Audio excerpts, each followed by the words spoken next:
Proxy Table Gaming, PTG. I'm Hyper G, and Lucky Sixes is with me. Yo, yo, yo. Hello, hello, hello. We have just come right off recording your round one in Cardiff, We have. the Welsh Open tournoi hosted by Rob Cousins in Firestorm Gaming. Wonderful place that it is. And we're going to go straight into my round one, which is against Mr. Wales himself. Yes. Ollie, Speaking of team Wales, captain in 3.0, of course. Team Wales. And yeah, your Saurians versus his Beast Herds. And generally speaking, we're in for a punch up. Oh, absolutely. And we both won best in race immediately at the start of the tournament because we are the only Saurian and only Beast Herds at the tournament. So, you know, we just had a hug and celebrated right from the off, really. Yeah. Yeah, and they called it there. Game over, chaps. Yeah, anything from here is a bonus, right? You've already achieved your goal. Exactly. And I'm not counting the Saurian players in Luke's online tournament. And because I'm the only Saurian player in this tournament, that means I'm officially the best Saurian player in the country. It is. Everything else that you hear in the next 5 battles, yeah. So, right, my Saurian list. I originally played a lot of practice battles with an Anorak. You did? And decided not to take an Anorak in my Cardiff list because no matter what I was doing, they would come in. Yeah, it was kind of a last-minute change because no matter what I was doing, they're coming out at like 600, 700 points, and it was just upsetting. And so I basically swapped an Anorak out and put in 2 units of 10 Tegu Mystics, which I appreciate are halfway down the list, but I'm kind of explaining why it doesn't start with an Anorak. Yeah. So, yeah. I'll get to the Tegu Mystics in a minute, but that's why we haven't got an Anorak. What we have got is the 2 Cowboys.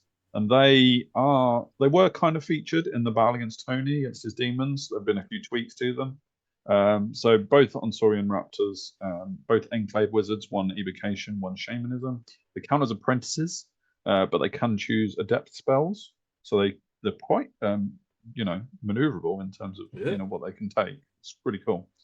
I don't think they've ever been so magical, have they? No, the Tegu veterans definitely not. Yeah. No, the veterans haven't at all. That's definitely a new thing. One of them's got Vital Essence for a 4 Fortitude and extra HP, and comes out at they're both 1-up armor save against shooting, but in combat the first one is 2-up, 4-up, whereas the second one in combat is 1-up, 5-up, saving wise. They're pretty defensive. They're pretty kitted out in defense. The first one has got Eldritch Inscriptions on his paired weapons, which is why he loses a pip of armor in combat. For rerolls to hit, rerolls to wound in the first turn. Talisman of the Void gives him a channel because get an extra channel in a non-Anorak list. And the Smoke Stone just means that if I do break from combat, the opponent shouldn't be very good at chasing me if I need that tap at any point. It's only 10 points, and I kind of like that item. So yeah, I've played it before in the old editions. It's the same now. The second guy's got Light Lance, Glory of the Dawn Age, which is why he can keep his 1-up armor save. Potion of Swiftness is a go-to for me on a fighting character. I like being able to pop that and going first. I think I will always probably like that as well, to be honest, especially on low agility armies like I tend to take.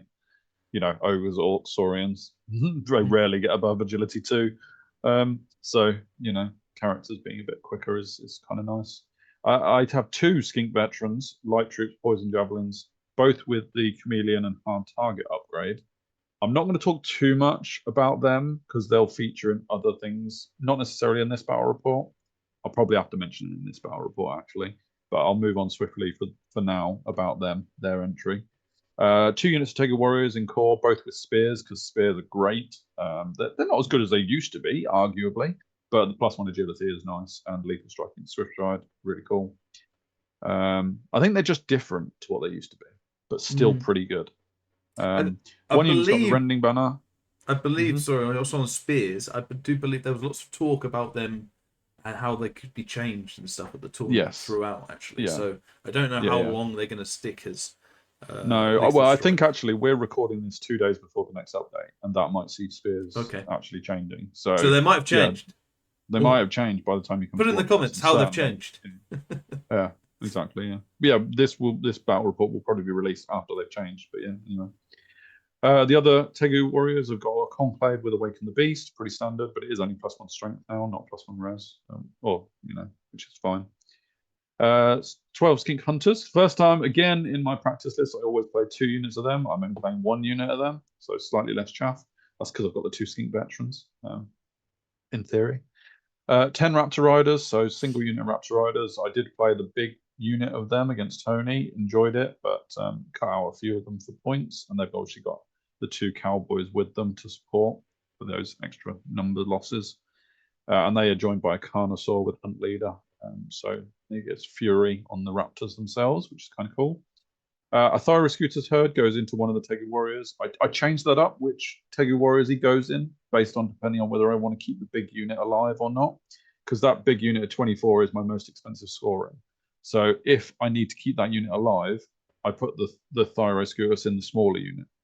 And then I go more aggressive with the smaller unit and keep the big unit back. That's kind of what I was thinking by having them similar points and then, not too many different bodies wise.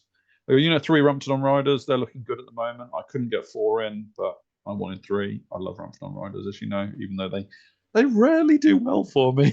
So yeah, we'll see how the Rampos do in this tournament.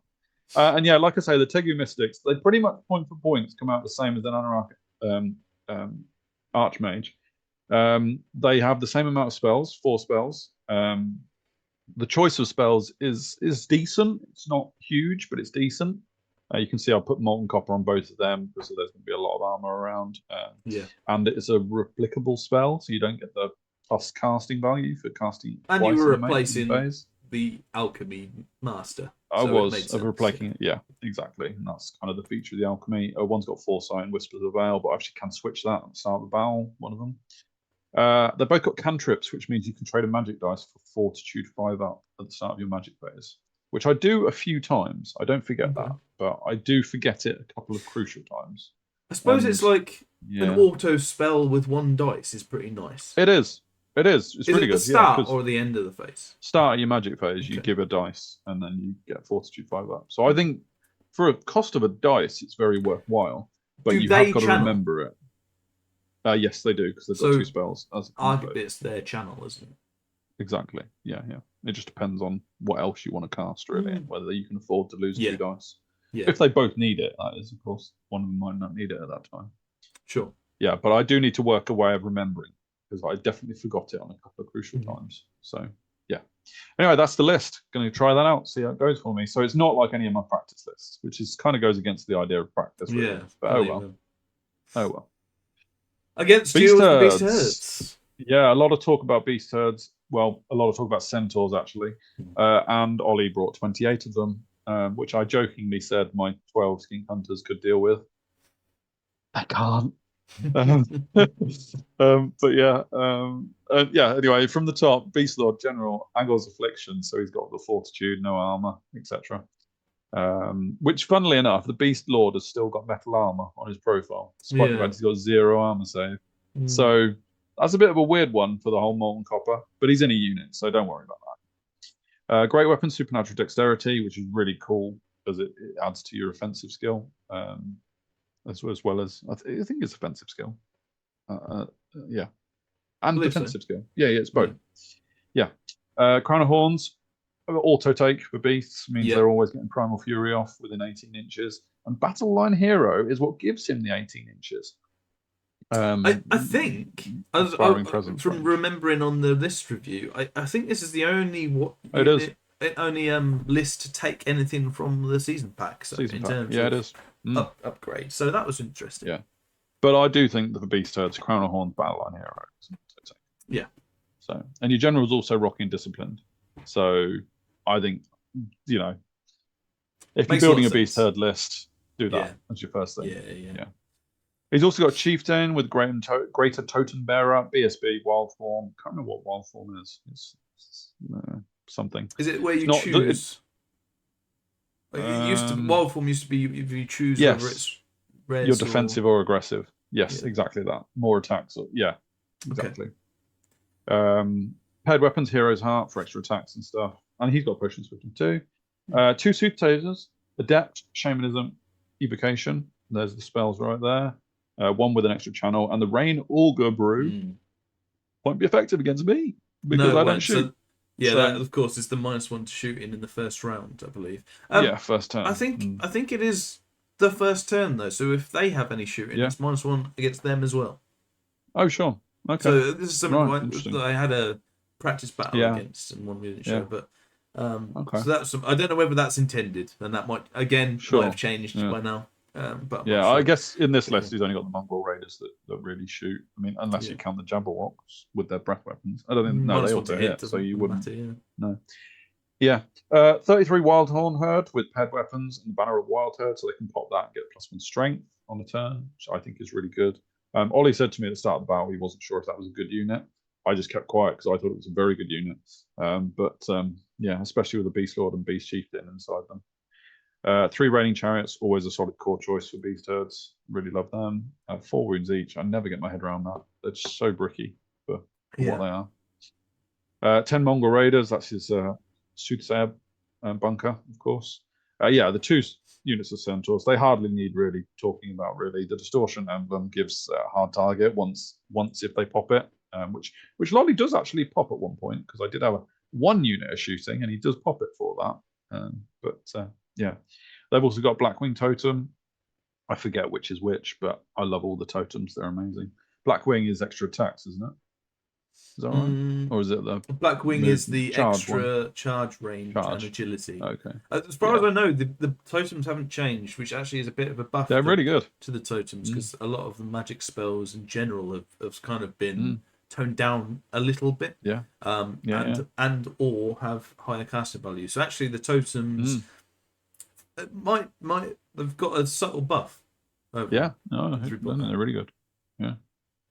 And Centaurs obviously are fantastic with their height 2 attacks each, 3.0-ness. 5 Feral Hounds for a bit of chaff. Beast Giant with Giant Club, standard. 2 Jabberwocks, which I don't think I've seen in a long time in 9th Age. But these guys with their breath weapons. And Oli saving 7 points for another battle, in that list as well. So, I'm sure a Mongrel Raider or a Wildhorn Herd would be less than that. But anyway, you would think so. Maybe not with paired weapons, but sure. We played Bottleneck as well, which is fine. I think I got side B. Oli got side A, if I remember. So I remember being like 9-inch deployment, it being pretty thin. Although this first picture is probably going to prove me wrong.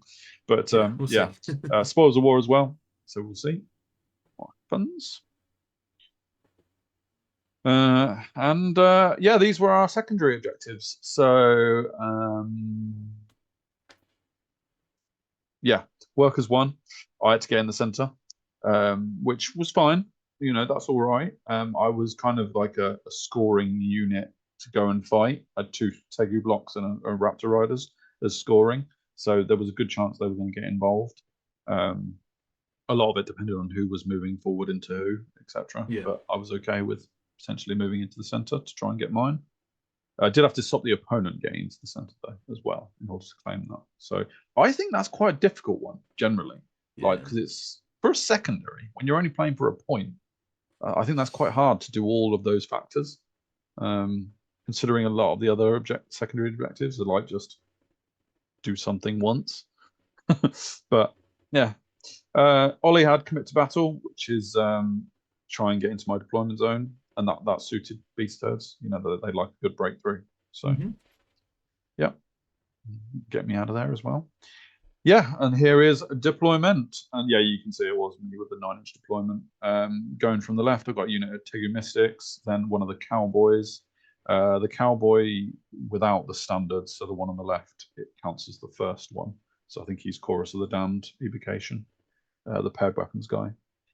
The other one with the standards is the Lance chap, generally. We go. Ramphadons behind the forest, which is something that I constantly manage to deploy them behind a forest, but they don't have Forest Rider. So I was constantly having to Vanguard round a forest. Oh, right. Or whatnot. But these days in 9th Age, you don't get anyone who will let them Vanguard and then move behind their army anymore. I don't think I've pulled that off for years. So it didn't really matter that I was constantly deploying behind forest, because no one ever lets you get Ramphadons in your backfield anymore. I don't feel that anyway. Maybe I'm just doing something wrong. Well, definitely. Anyway, Raptors with the Carnosaur there. They are no cowboys deployed in them because I felt that Oli didn't have much shooting or ranged trouble for them. So I deployed them as 3 separate threats. The Tegu with the Bastiladon, Thyroscutus. I always forget which one it's called. Thyroscutus in this game. I had to explain to Oli that one Tegu hanging out the back is actually under the Thyroscutus's tail. He's not sticking out. I just couldn't put him underneath the tail. And I tell you what, it's a good job I explained that to Oli at the start of the battle because it comes up. Oh, what are the chances? What are the chances that that comes up? But yeah, he's under the tail, so that is not my unit template sticking out.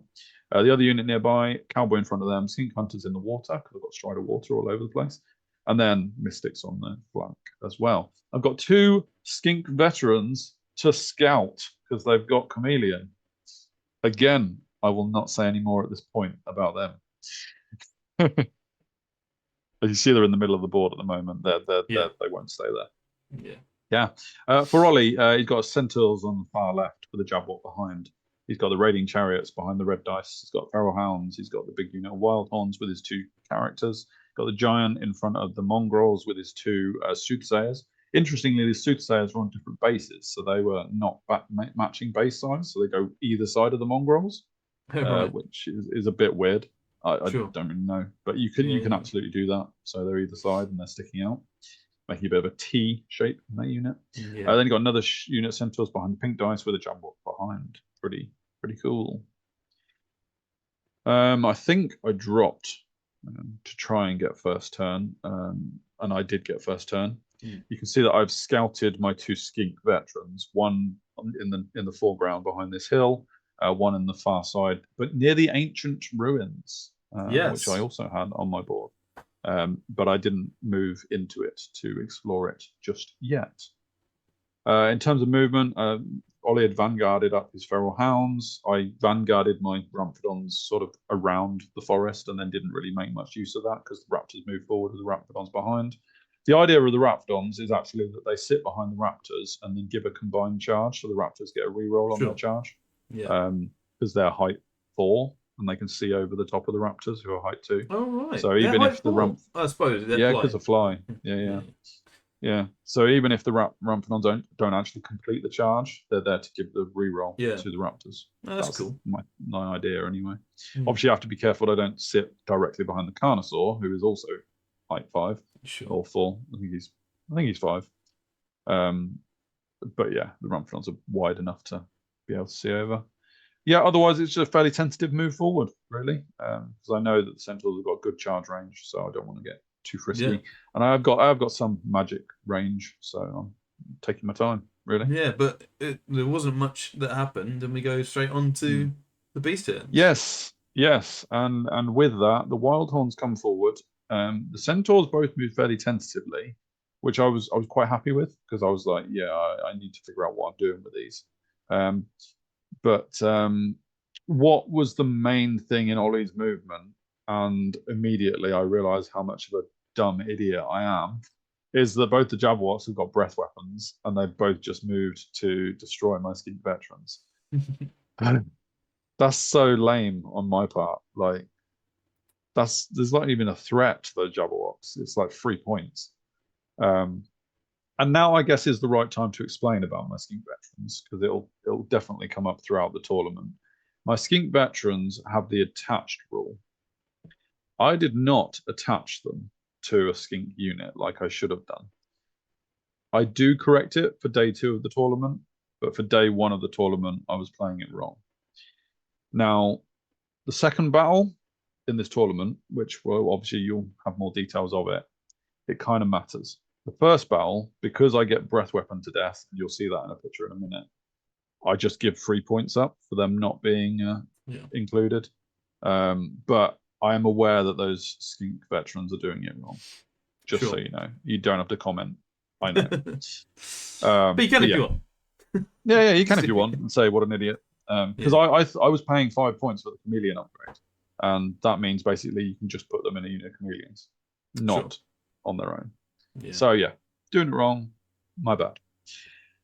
You can see on the hill that was the giant was the template that had moved up. By the way, sorry, I'm making you jump all over with the pictures. Yeah, that template on the hill is the giant moving forward as well. Cool. Over here, he does a missile. Does he have a magic missile? Swarm of insects, I think. Cool. I think. Yeah, I think so. With does a wound on the Rampadon, which is fair enough. Yeah.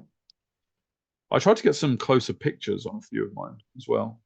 He also managed to cast a bubble Predator's Instinct, which I saved all my dice to try and stop. And he got it through anyway. I was like, okay, great. So not only am I already worried about the Centaur charge, but now they're really, really quick. So, that was a problem. Such a good spell. He just outdiced me. He didn't outdice me. Yeah, I just failed to cast it. There's one of the veterans going down. Boom. Yep, toxic breath. Die. It's not actually toxic. It's just low strength, high AP. Yeah, I think. Yeah, those poor skinks didn't stand a chance. They were overkilled. And rightly so, because I played them wrong. Yeah. So there you go. The Feral Hounds had moved up in front of my Raptors. He had potentially given me was it a flank charge with my Raptors? It possibly was. But I saw the opportunity to kill them with just my Cowboy and leave my Raptors there. Because I knew his Centaurs could charge as much as they like. So I didn't want to come forward, really. I wanted one more turn of holding off. So yeah, Cowboy takes the charge into the Ferals. Elsewise, I move my Skink Hunters up into the gap so the giant can't see them from the hill. And I just basically try and chaff those Centaurs, which allows my other Cowboy to go and stand in front of the Wild Horns, Billy Big Balls, there he is, and just say, Beast Lord, Beast Chieftain, Wild Horns, I want to fight. And I was really interested to see whether Oli would take on that charge or not. Really interested. Yeah. Because I had in my mind that my Cowboy could kill his Beast Lord or could kill his Beast Chieftain, could basically just pick out a challenge, basically, and have some fights. We'll see how that goes and whether Oli takes the counter charge or not. Yeah. Here he is, standing there like a trooper. Yeah. He has got a lance, so I am sacrificing I guess that. I am only strength 6 rather than strength 7. But strength 6 is still decent because of Glory of the Dawn Age. Yeah, very good. So, not terrible. I also get Chorus of the Damned off to give him distracting and horror. Extra distracting. Awesome. Although at that point, I had kind of not really played into the fact that he had supernatural dexterity on his Beast Lord, which means he was like starting on 3s. So with Beast Studs re-rolling to hit, etc. 4's rerollable. He possibly should have thought about a different spell. Although already I'm realizing that my spells are not very defensive, like in terms of buffing my defense. Yeah, Chorus of the Damned is pretty much my only defensive magic, and it's 10 plus to cast, so you need a few dice for it. Elsewise, though, having said in your battle report that I don't think I did more than 2 wounds with Molten Copper, I do 3 wounds with my first Molten Copper on the Raiding Chariots. Superb. There you go. Yeah. But of course, the Raiding Chariots have got 4 wounds, so 1 step. Yeah, crazy. Yeah. Over here, the dice there are just signaling. I don't know why we had a 1 for him. So I don't think he has a rank. Oh no, I guess he was. Yeah, proper rank. Yeah, that would be it. 1/1 charge, but the Cowboy does the business and does that. Interestingly, originally I did a command test to check whether I could not overrun with my Cowboy. I failed my command test and I moved him shooting forward towards the Wild Horns. Then I read the rule because I was like, I'm not entirely sure I should have done a command test. And because he won combat, he doesn't need a command test to stop overrun. He just stops there. And so I did choose to stop there. I just turned around to face the chariots. He takes the Wild Horn charge because he's not really worried about Chorus of the Damned. And he's got a lot of combat res going into that. So my Cowboy does need to pick up some points, even if he is going to lose in combat res. So we'll see how that fight goes. The Centaurs take the Hunter charge. Oh, I should say that the Centaurs had popped their Distortion banner to stop the Skink Hunters from Poison Javelin in my previous turn. Although, as it happened, I shot my Hunters towards his Wild Horns and killed like 1 Wild Horn with them instead. So it was like a non-event, but there you go. The Raiders take a 5 charge into my Cowboy. Swift Stride, though, of course. And I would rather that didn't happen, but I decided to hold it because I don't want to lose the threat of my cowboy with his other centaur unit on that flank. So I was just really hoping he wouldn't get the 5 charge off. And he does. And he did. Yeah. He gets the 5 charge off. This was an interesting one that I asked Oli about because he took DTs in the field or something, did he? Yeah. It looks like a field. Yeah. And his wounds moved over to the other side, which I was a bit like, are you supposed to do that? But it's fine. He could have moved his models, I guess. Yeah, exactly. Yeah. Largely irrelevant. And yeah, he got in, and yeah, that's not ideal to take 2d6 impact hits. I still think my guy can hold it because he's got 4 at fortitude, as well as a 1-up armor save. But even in worst case scenario, it's if he does 12 with 2d6, wound on 4s. Yeah. Then got what 4 up. Oh yeah, should on average it's 1.5 wounds. At worst case scenario. Yeah, sure. Worst case scenario, definitely. I agree. Yeah, that's just the fight. David in the night out drinking had said you need to get a few more close-up pictures of the stories that are being told. So I took a close-up picture for you, David, nice. Of this story of my cowboy taking on the Beast Lord. The Beast Lord is the one holding the yellow shield, which is kind of cool. Nicely modelled by Oli as well. So yeah, there's your story right there. Yeah. Let's see if he can do anything. Centaurs charging into the hunters as well. Love the unit fillers as well from Oli. They're really cool. Yeah, I decided to picture up on that story. Yeah, very artsy. Yeah. Very artsy.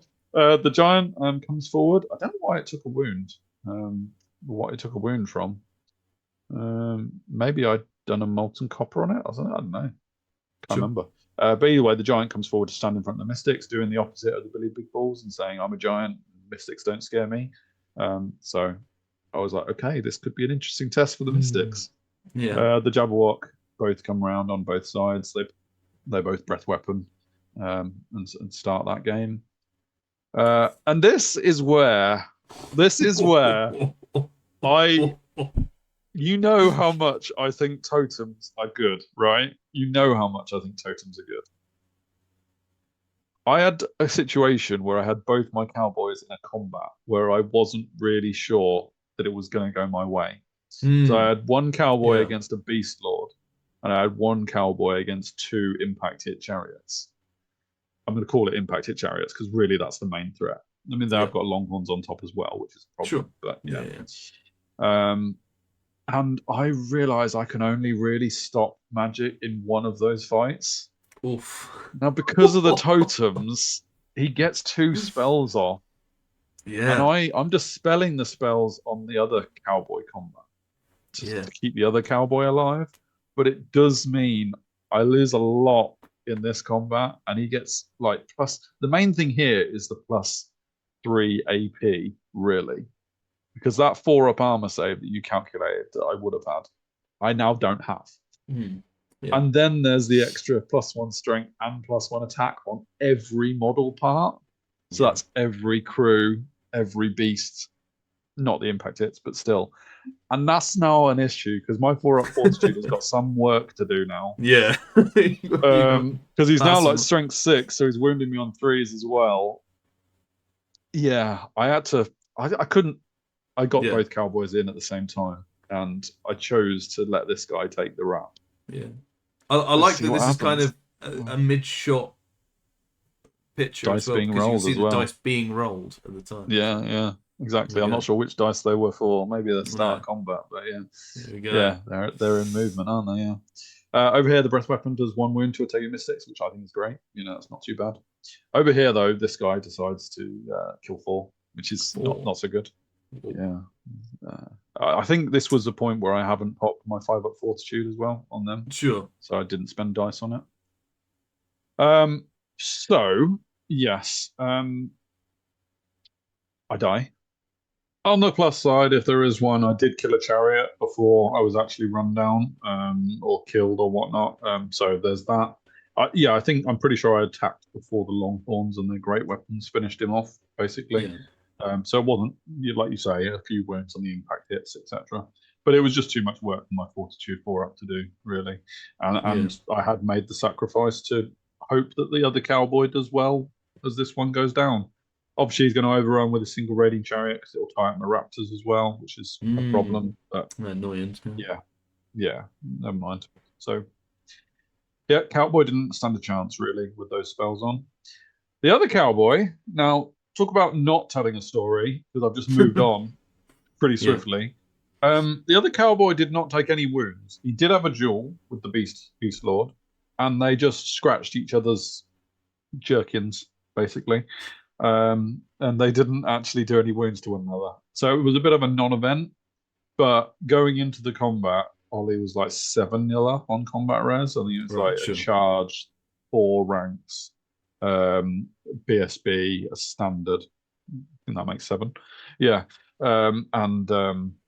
Because no wounds were done, I was like 7-0 down, auto breaking. He decides not to break up his line and just let me go.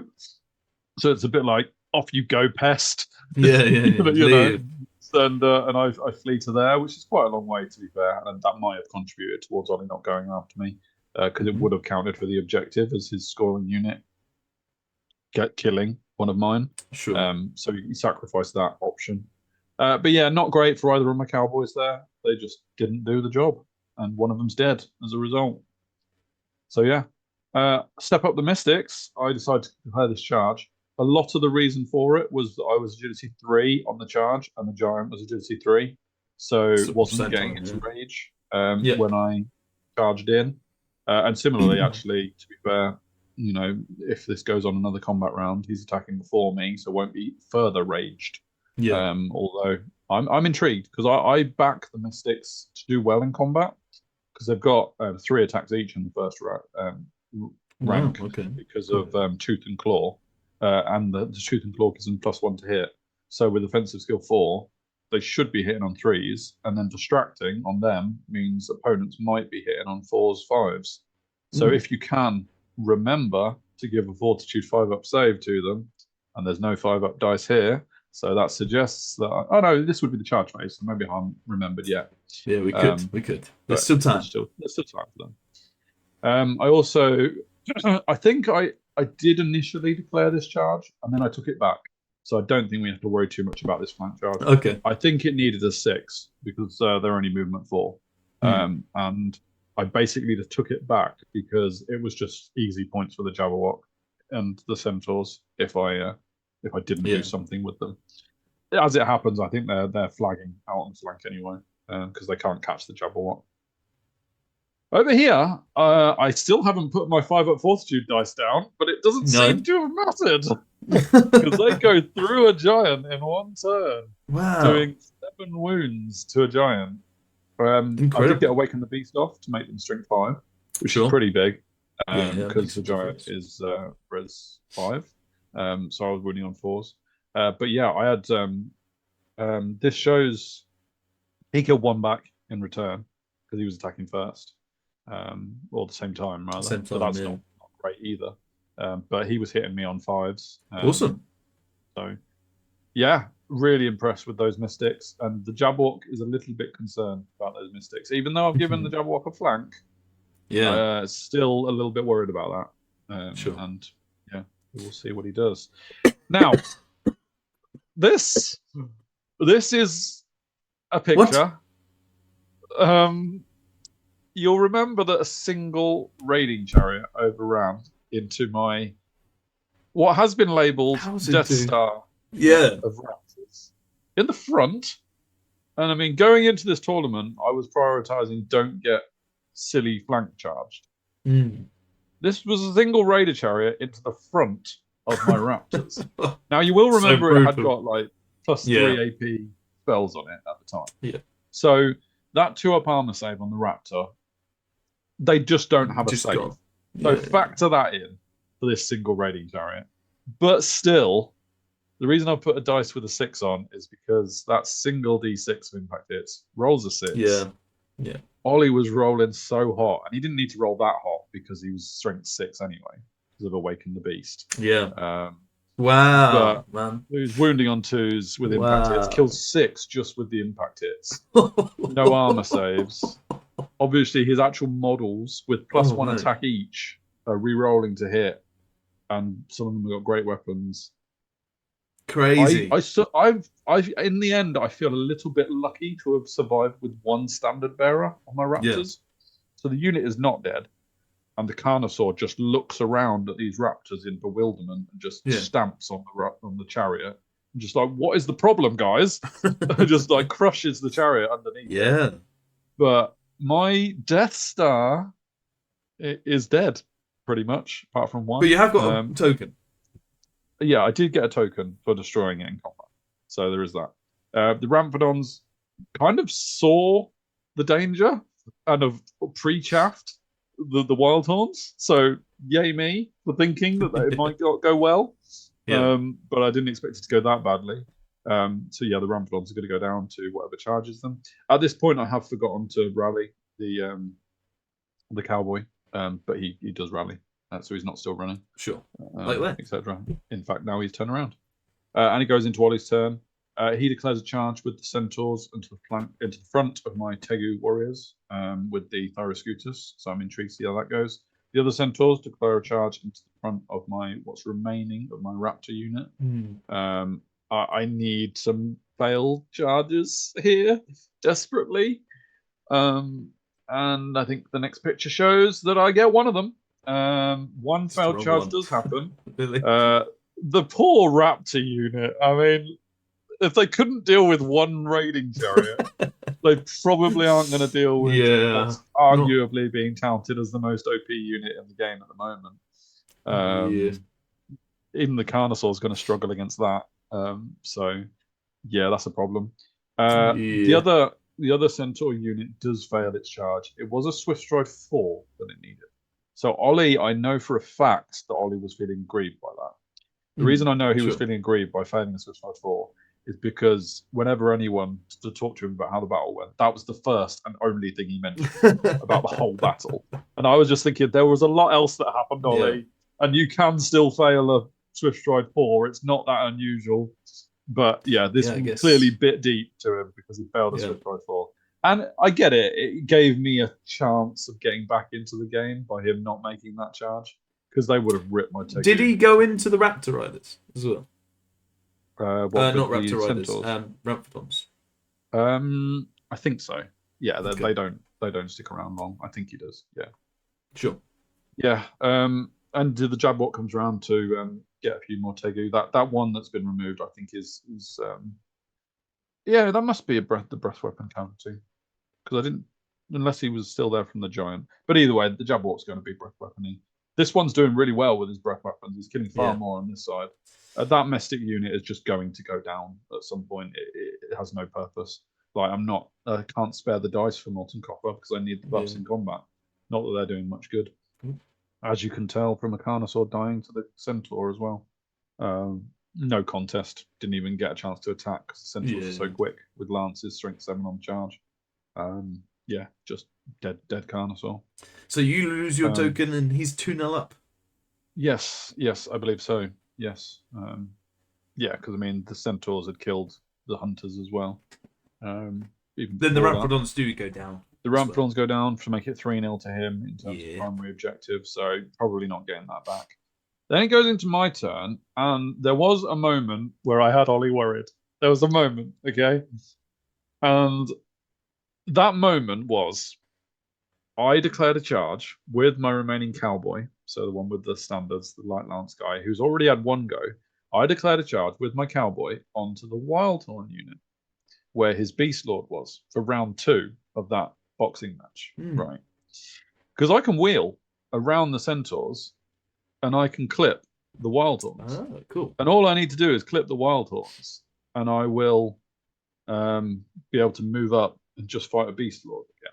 And admittedly, it didn't go out well the first time. But what I was thinking by doing that was I was going to then charge everything into the Centaurs, overrun my Tegu into the Wildhorns, and have the fight with the cowboy alongside the combat res Tegu. That was my master plan. And Oli looked at me and he was like, oh. And then we realised that the cowboy couldn't see the wild horns because the centaurs are height 2, and you're as is the cowboy. Oh, damn it! That could have been amazing. Could have been amazing. That's so close. And it wasn't like that was a master plan on my part, because he's fled to there. It's not like I plotted this and it was downfall by the last moment or anything. But if you I thought it was. Yeah, if I just twisted it a little bit. Although twist. No one could have predicted the centaurs failing that charge and ending there either. So there was a lot that happened that meant it wasn't really a goer anyway. I think that could have been a really good one if I'd have just been able to see those wild horns. Not for the fact that the cowboy would have done any better against the Beast Lord, probably not. But he goes in with a whole unit of Tegu, bringing in combat res 6. Could have been a very different story. So close. As it happens, I have to obviously take the charge back because I can't see the wild horns, and I just declare everything on the centaurs. Sure. Which Oli is still feeling a bit roughed up from his failed Shiv Tribal, so he wasn't happy at this point. But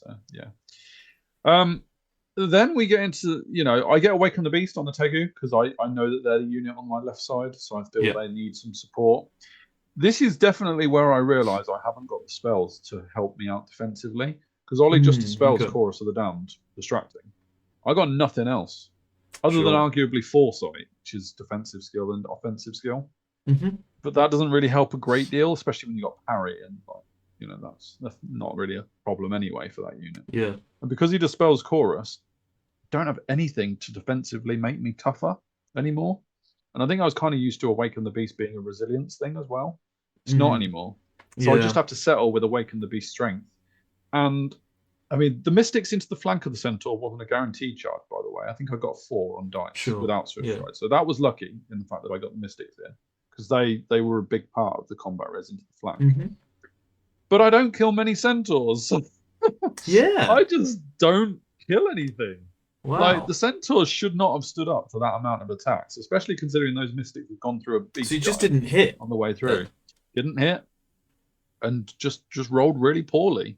I don't think the Centaurs had any armor to come back at me with. It's 5 so I can't blame the armor saves or anything like that. He has got a spell off. I'm not distracted. Sure that looks like. I think, probably distracting. To be fair, so that obviously helps if I'm not hitting very well. I just don't kill many Centaurs. Wow. But obviously, the good thing is that I have overkilled in terms of combat res. So I do win the fight, and the Centaurs do run away. And this is the point where we kind of realise we've only got 10 minutes left on our clock. Yeah. And the issue is, this is the top of the 4th. And the timer is ticking down as we realise that I've got to make a decision. Well, the Centaurs flee, and they flee before I make my decision now in 3.0. And they don't flee very far. So I'm almost certainly going to catch the Centaurs and get their points. Which would be taking away his objective point and gaining me 1 objective point. I think it was only 1 objective point, but technically I had 2 scoring. I wouldn't have gained a point for both. No, it's only for what you kill. I thought so. Yeah. It doesn't. They don't have to be scoring for you to get the point either. It's just no, I know, but both my Tegu wouldn't have gained a point separately, would they? No. It would only been one of them. Yeah, so it would have made it 2-1. Irrespective. It would just you would choose who gets the point, so it's a safer bet. If they both actually manage to chase them down. Yeah, exactly. But basically I have a decision to make as to where I'm overrunning. And I have a bit of a panicky meltdown with 7 minutes to go, and I think that's the only way of looking at it, because I'm a faff of indecision at this point with the timer ticking down, knowing that we need to play Oli's turn 4 to make it 4 turns each.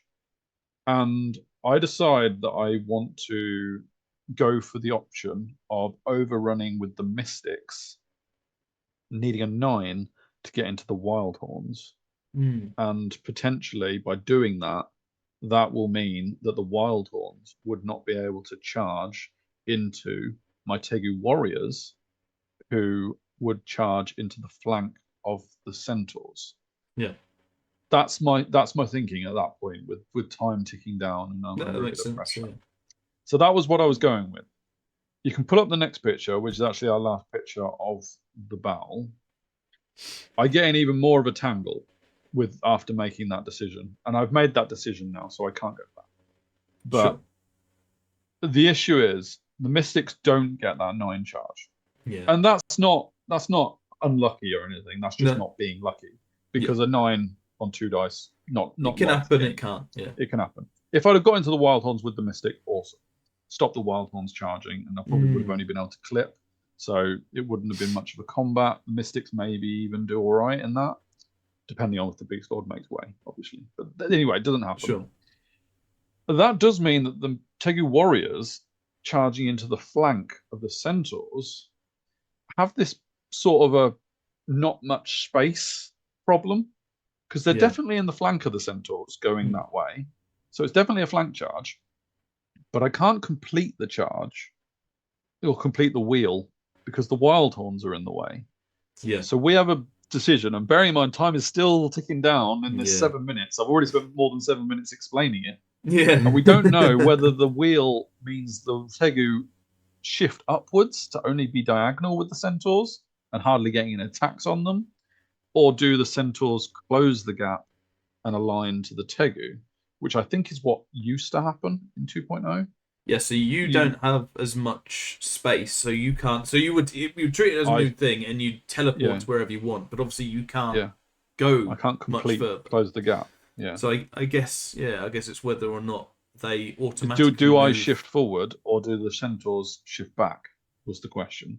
Yeah. But with the time that we haven't got, and bearing in mind my cowboy has overrun past everything. Yes. So it's not a factor. Like, in theory, he's the one that catches the Centaurs, maybe. My other Tegu warrior holds firm. You can see I've given them the objective marker as well from the previous Centaur combat. And we kind of come to the conclusion that with the remaining time going down, irrespective of what happens with the Tegu into the flank of the Centaur, wherever they should end up, and whether the Centaur should close the gap or not, because his Wild Horns are free in Oli's turn 4, which we have to play, because it would be 4 turns each. Whatever happens, his Wild Horns are charging into the rear. Yes, it probably wouldn't have done great for the Centaurs, because they would have got a few attacks and combat res, etc. But the combat res of the Wild Horns coming in the rear evens that out. And so what we decide is that in Oli's turn 4, with magic support as well, the Tegu and the Thyroscutus goes down. He keeps his points for his Wild Horns. He keeps his points for his Centaurs because they combat res evened out. And I lose the points for those models, and then we call it there. So that's what we do, and I end up losing quite a lot of points because of the decision I make. If you go back to the previous picture... Still lots to play, I guess, is the issue. There. Yeah, I mean, we still had 2 more turns in theory. But going back to this previous picture, I think I got blinded by the fact that I could have done that 9 charge with overrun with the Mystics. Yeah, I think really in hindsight, looking at this, the right decision all day is to just go straight forward with my Tegu warriors. Overrun into the Wild Horns with my big Thyro unit.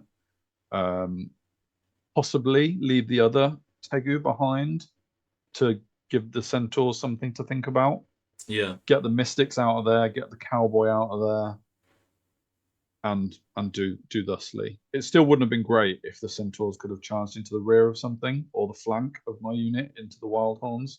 So I still don't think it's fantastic, but I'm trying to visualize where your unit goes with the Thyroscutus into the Wild Horns, and whether or not just pivoting your other Tegu guard would actually stop them. I can't quite envision it. Yeah. And I think that's what I was dicing. That was what I was trying to work out. And with the time ticking down, plus it was quite a surprise to me that we'd only got to 4 turns, but I was having fun. At this point. And all of a sudden, 10 minutes was called, and I was like, "Oh crap!" So yeah, I don't know whether I tapped out of the right decision at the end there, or whether it wasn't really something I could have salvaged. But yeah, I gave up a few points. It already wasn't going great for me. I had lost the primary objective anyway. Oli did say to me, the Jabberwock will probably kill the Mystics on the side where they've been flaming everything. And I said, well, you have been doing 3 kills on a Mystics each turn, but on the other unit, you've only been killing 1 with breath weapons. You've only got 1 more turn to do 1 more breath weapon. So I can't give you those points based on the fact that you've been doing 3 on that unit every turn. And so he decided, okay, well, in that case, I'll charge the rear of the Mystics. And then he Jabberwock did 0 wounds to my Mystics. So it was a bit like, yeah, I was right. He didn't get my points. Because we had just enough time to roll out that combat. Sure. But yeah, so that was a few points I managed to keep on that flank, purely because Oli didn't have turns 5 and 6 to breath weapon them off. But yeah, small gains. Anywho, yeah, so I came away feeling a bit mentally meh about that battle. This last little bit. I didn't know if I could have got out of this. So I'd appreciate any thoughts from you guys in your comments as to what you think I should have done, what should have happened with this flank charge into the Centaurs. Do you agree that the Tegu go down to the Wildhorn's rear charge? I'm pretty sure they do. Etc. And yeah. But points-wise, comes out with a big win for Oli. Yep. Beast Herds. He won 14-6 on points. Which isn't unexpected, really. That last unit alone would be about 600 points, wouldn't it? 700 points. Yeah, exactly, with Thyro in there as well. So, yeah, it's pretty big. And yeah, I didn't get a lot of points. I did get the most expensive, the Centaurs, and I got the Raiding Chariots. I got a Giant. So I got a few points. But the primary objective is such a big swing. Neither of us achieved our secondary objective. I needed 2 scoring units in the Centaur with none of his. His Centaurs were sitting on the Centaur, so that would have nullified mine even if I had 2 left. And he didn't get into my deployment zone because he was busy elsewhere. But he probably would have got that with another 2 turns, whereas I would have been probably scrambling around to keep my points alive. So, yeah. Either way, Oli masterminded this one. Rightly so. He's talking about his failed Swiss Stride 4 because had he got that, it probably would have been a 20 overall. Sure. But arguably, they're a good unit on the charge. Centaurs is the thing. Yeah. Although I did have parry in my favour against his lances, although rerolls to hit, etc. Yeah, different battle. Yeah, I think there's going to be a few failed 4 Swift Strides in 3.0. Yeah, as it goes, there's only 2 dice, isn't it? So unless you have any sort of reroll or anything like that, it's not actually out of the realms of possibility. Against Tony, my cowboy failed a rerollable 3 Swift Stride twice. So.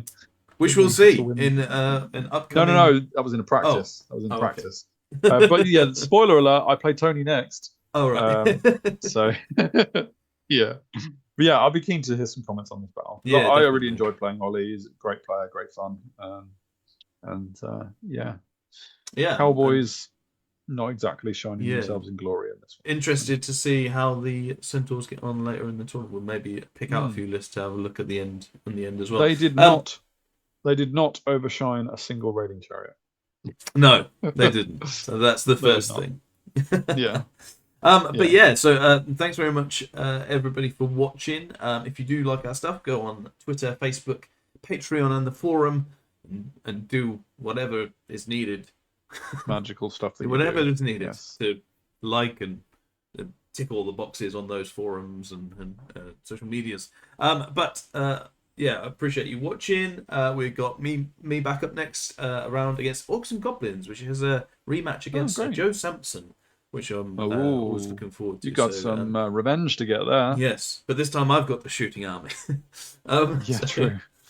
So we'll see how that goes. And yeah, excited to see the rest of the Cardiff things. Then, like we said earlier in the battle, there might be some hotfix stuff because we're recording this, and these are obviously before the hotfix, the second hotfix. So bear that in mind, but otherwise comment galore as you wonderful folks already do. Yep, looking forward to round 2. Bring it on. Yeah. Until then, as always, see you.